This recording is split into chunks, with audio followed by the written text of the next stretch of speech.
In this video, you will learn the 5 steps to becoming a priority in your man's life. So if you're dating a man who makes you feel more like an option than a priority, then this is the video for you. Don't go anywhere because we're starting right now.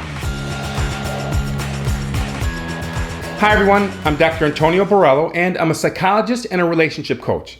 This channel is all about helping you build great relationships so you can grow happy with the people you love. So if you want your love life to be the best part of your life, then you must be a priority in your man's life. You may have heard the saying, don't make someone your priority when you are simply their option.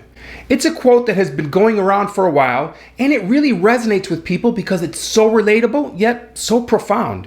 And here's the reason. When you're a man's second option rather than his priority, you're fooled into thinking that you matter to him, except it's really not true. Instead, you're getting just bits and pieces of this man's attention when it's convenient for him or when he doesn't have something better to do. You know you deserve better, but somehow you're hanging on to the hopes that things will turn around and he will recognize your value and make you a priority in his life. And as you know, being in this state of limbo, being his second choice and knowing that you are not a priority is a very frustrating and painful place. You feel insecure and worry that he might be slipping away. But the good news, you're going to learn how to quickly turn things around with these psychologically based steps. So make sure you do them in order, especially the last one because it's the most important. So without further ado, here's number 1. Number 1, forget about what you feel and remember what you deserve.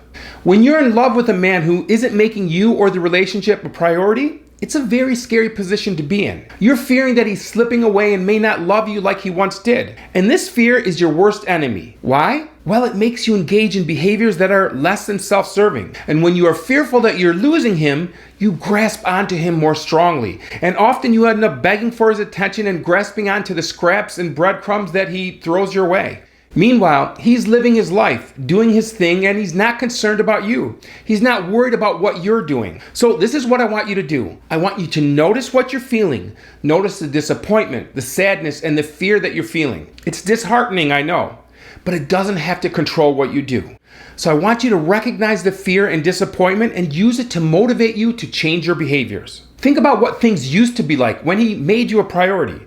And then make yourself a promise that you will accept no less than what you deserve by adopting these changes into your life. These tips are all rooted in being the best version of yourself and loving yourself. They're all about respecting yourself and your life, and they are designed to help him recognize your value, and yes, they really do work. Number 2, stop initiating contact and allow him to pursue you. If you want a man to recognize your value and importance in his life, you must pull away and allow him to miss you. So do not initiate calls or text to him. Notice I didn't say ignore him or stop communicating. I'm saying stop being the one that's always looking for him and starting communication. Look, I know that this is difficult to do because you like him, you miss him, and you want to talk to him. It's hard not to reach out because you want to be connected and communicating. But if you want a man to really prioritize you, you must pull away and allow him to miss you. Allow him to pursue you. He's a man and he needs to do that. Also, don't be so eager and responsive to him. In other words, make him wait before you return his calls and texts. I understand the urge to respond back immediately, especially if you've been waiting to hear from him for a while. But taking some time before responding to his contact sends the message that you are busy and not just sitting by your phone waiting for him to reach out. Have patience and take your time before responding. Doing so will certainly increase his yearning for you. Number 3, prioritize you and your social life. Sometimes people go out of their way to show the person that they're dating how much they like them.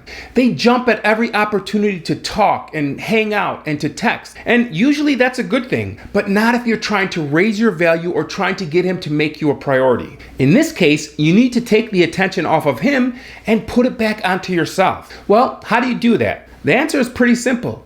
Be yourself and make yourself a priority and demonstrate that you are a high value woman. Cultivate your own rich life, one that he would be fortunate to be a part of. So resurrect your social life outside of his and go out with your friends and have fun again, away from your man. Do something for you.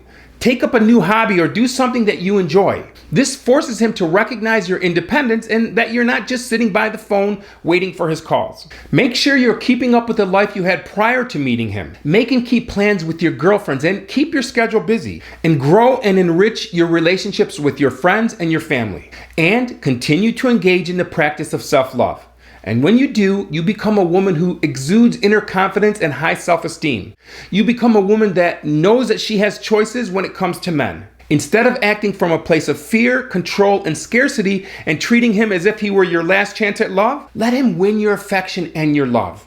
Remember, he's got to know how full and complete your life is.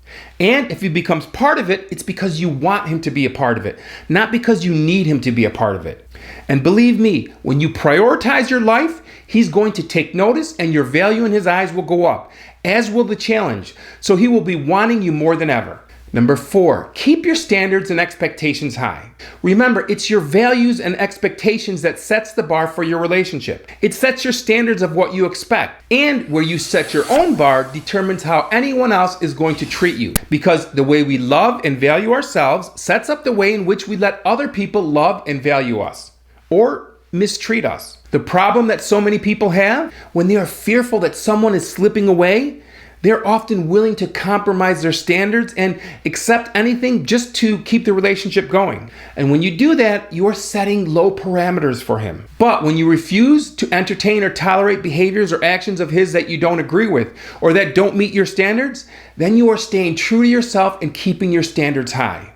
When he knows that you aren't willing to settle, that you aren't going to tolerate behaviors or actions of his that you don't agree with, he's going to step up his game and step up to the challenge. But he will only experience this if he knows that you are willing and able to walk away from something that isn't right for you. So if a man isn't meeting your standards, if a man isn't treating you right, if a man isn't meeting your needs, you cannot lie to yourself or bargain with yourself that although he isn't really what you're looking for, he will change or things will get better. Believe me, they won't. And if anything, they will only get worse. And that brings me to the most important point of the video. If you spent some time doing all of these steps and you find that he still isn't prioritizing you or the relationship, then you have to do number 5. You need to walk away with your head held up high. Look, I know it's not easy to accept the fact that a man doesn't want a relationship with you or that a man hasn't made you a priority. It hurts, and it hurts a lot. That's because people deeply personalize romantic rejection to the point of attaching their value and self-worth to whether or not a man wants them. But when you do that, you give your power away and rely on the validation of a man to tell you that you're good enough. Let me repeat that. When your self-worth and value is attached to whether or not some man wants a relationship with you, you give up all of your power hoping to get validation from him. So if he doesn't want you, you start to question yourself and ask, what's wrong with me? And that's the opposite of the way that you should be thinking about it. The question you should be asking is, what's wrong with him? Think about it this way.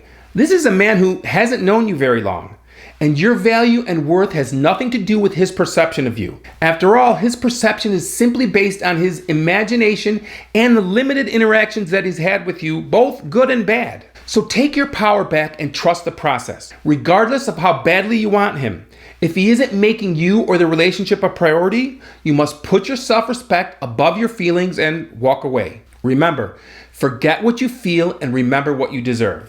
When you shift into what you want instead of whether or not someone wants you, you are practicing self-love and you gain so much freedom and move forward with confidence. But again, it all starts with self-love. Check out this video about how self-love changes the way that you date, or click here to watch a video that YouTube thinks that you'll enjoy. I'll see you in that video.